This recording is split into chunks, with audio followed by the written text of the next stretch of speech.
નમસ્કાર. ગુજરાતમાં post metric શિષ્યવૃત્તિની અરજી કરવાની તક શું એ હાથમાંથી જતી રહી? જો હા, તો જરાય ચિંતા કરવાની જરૂર નથી, કારણ કે એક બહુ જ સારા સમાચાર છે. સરકાર ફરીથી એક મોકો આપી રહી છે. તો ચાલો ત્યારે ફટાફટ જાણી લઈએ કે આ તકનો લાભ કઈ રીતે લઈ શકાય. અરે રે, પોસ્ટ મેટ્રિક શિષ્યવૃત્તિની છેલ્લી તારીખ જતી રહી. ઘણા વિદ્યાર્થીઓ સાથે આવું બન્યું હશે. ક્યારેક તારીખ યાદ નથી રહેતી, તો ક્યારેક કોઈ ડોક્યુમેન્ટ ખૂટતું હોય. કારણ ગમે તે હોય, જો અરજી નથી થઈ શકી તો આ માહિતી ખાસ સાંભળવા જેવી છે. જી હા, આ એકદમ પાક્કા સમાચાર છે.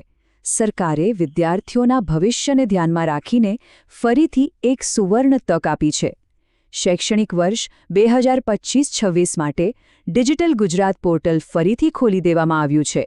આ ખરેખર કેટલાય વિદ્યાર્થીઓ માટે એક મોટી રાહતની વાત છે, ખરું ને? તો સૌથી અગત્યની વાત છે તારીખો. અહીંયા આપણે જોઈ શકીએ છીએ કે એસસી અને એસટી બંને કેટેગરીના વિદ્યાર્થીઓ માટે અલગ અલગ સમયમર્યાદા નક્કી કરવામાં આવી છે. અને હા, એસટી વિદ્યાર્થીઓ માટે એક નવો અને ખૂબ જ જરૂરી નિયમ ઉમેરાયો છે, ઓટીઆર. આ ઓટીઆર શું છે અને તારીખો કઈ છે? ચાલો એ બધું હવે વિગતવાર સમજીએ. ચાલો, સૌથી પહેલા વાત કરીએ અનુસૂચિત જાતિ એટલે કે એસસી કેટેગરીના વિદ્યાર્થીઓ માટે. જે કોઈ આ કેટેગરીમાં અરજી કરવાના હોય એમના માટે આ તારીખો ખાસ નોંધી લેવા જેવી છે. તો એસસી વિદ્યાર્થીઓ માટે પોર્ટલ ફરીથી ખુલી રહ્યું છે 15 ડિસેમ્બર 2025ના રોજ, અને એ બંધ થશે 15 જાન્યુઆરી 2026ના રોજ. મતલબ કે અરજી પૂરી કરવા માટે પૂરેપૂરો 1 મહિનો મળશે. પણ હા, એ યાદ રાખવું જરૂરી છે કે આ છેલ્લી તક છે. સારું, તો હવે આપણે વાત કરીએ અનુસૂચિત જનજાતિ એટલે કે એસટી કેટેગરીના વિદ્યાર્થીઓની. અહીંયા તારીખો પણ થોડી અલગ છે અને સાથે સાથે એક બહુ જ મહત્વપૂર્ણ નવો નિયમ પણ લાગુ થયો છે.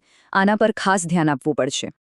એસટી વિદ્યાર્થીઓ માટે પોર્ટલ 20 ડિસેમ્બર 2025થી ખુલશે અને છેલ્લી તારીખ છે 31 જાન્યુઆરી 2026.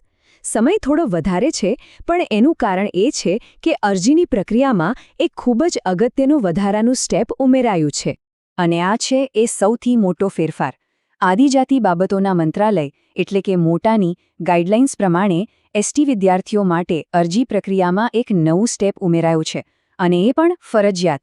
એના વગર અરજી સ્વીકારવામાં જ નહીં આવે. તો આ નવું ફરજિયાત સ્ટેપ છે શું? એ છે ઓટીઆર એટલે કે વન ટાઈમ રજિસ્ટ્રેશન. આનો મતલબ એ છે કે એસટી કેટેગરીના વિદ્યાર્થીઓએ હવે ડિજિટલ ગુજરાત પોર્ટલ પર અરજી કરતા પહેલા કેન્દ્ર સરકારના નેશનલ સ્કોલરશિપ પોર્ટલ એટલે કે એનએસપી પર જઈને રજિસ્ટ્રેશન કરાવવું પડશે. ત્યાંથી એક યુનિક આઈડી મળશે અને એ આઈડી વગર ગુજરાતના પોર્ટલ પર અરજી થઈ જ નહીં શકે. આ 3 સ્ટેપ્સનો જે ક્રમ છે એને બરાબર સમજવો પડશે. ભૂલથી પણ સીધા ડિજિટલ ગુજરાત પોર્ટલ પર અરજી કરવા ના બેસતા. સૌથી પહેલું કામ નેશનલ સ્કોલરશિપ પોર્ટલ પર જવાનું. બીજું, ત્યાંથી ઓટીઆર આઈડી મેળવવાનું. અને ત્રીજું, એ આઈડીનો ઉપયોગ કરીને ડિજિટલ ગુજરાત પોર્ટલ પર અરજી પૂરી કરવાની. આ ક્રમ બરાબર યાદ રાખી લેજો. ભલે આ બધા નવા નિયમો આવ્યા છે, પણ એક રાહતની વાત પણ છે. અને એ છે કે પોર્ટલ પર લોગિન કરવાની જે રીત છે એમાં કોઈ જ ફેરફાર કરવામાં આવ્યો નથી. એ પહેલાંની જેમ જ એકદમ સરળ છે. સત્તાવાર જાહેરાતમાં સ્પષ્ટ લખ્યું છે કે ડિજિટલ ગુજરાત પોર્ટલ પર તમામ વિદ્યાર્થી સિટીઝન પોતાના મોબાઈલ નંબર અથવા ઈમેલ એડ્રેસથી અગાઉની જેમ લોગિન કરી શકશે, જેની નોંધ લેવા વિનંતી છે. મતલબ સાવ સિમ્પલ છે. લોગિન માટે કોઈ ચિંતા કરવાની જરૂર નથી. ભલે એસસી કેટેગરી હોય કે એસટી, જે રીતે પહેલા મોબાઈલ નંબર કે ઈમેલથી લોગિન કરતા હતા, બસ એ જ રીતે કરવાનું છે. ચાલો, તો આખી વાતનો સાર ફટાફટ ફરીથી જોઈ લઈએ. પહેલું, એસસી વિદ્યાર્થીઓ માટે છેલ્લી તારીખ છે 15 જાન્યુઆરી 2026. બીજું, એસટી વિદ્યાર્થીઓ માટે છેલ્લી તારીખ છે 31 જાન્યુઆરી 2026.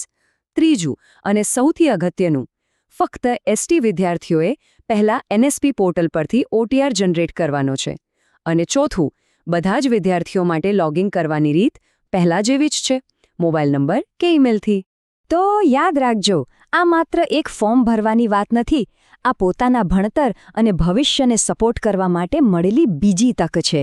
આ મોકાને ગંભીરતાથી લઈને, સમયસર અરજી કરીને અને બધી વિગતો બરાબર ભરીને તેનો પૂરેપૂરો લાભ કઈ રીતે ઉઠાવવો એ હવે નક્કી કરવાનું છે.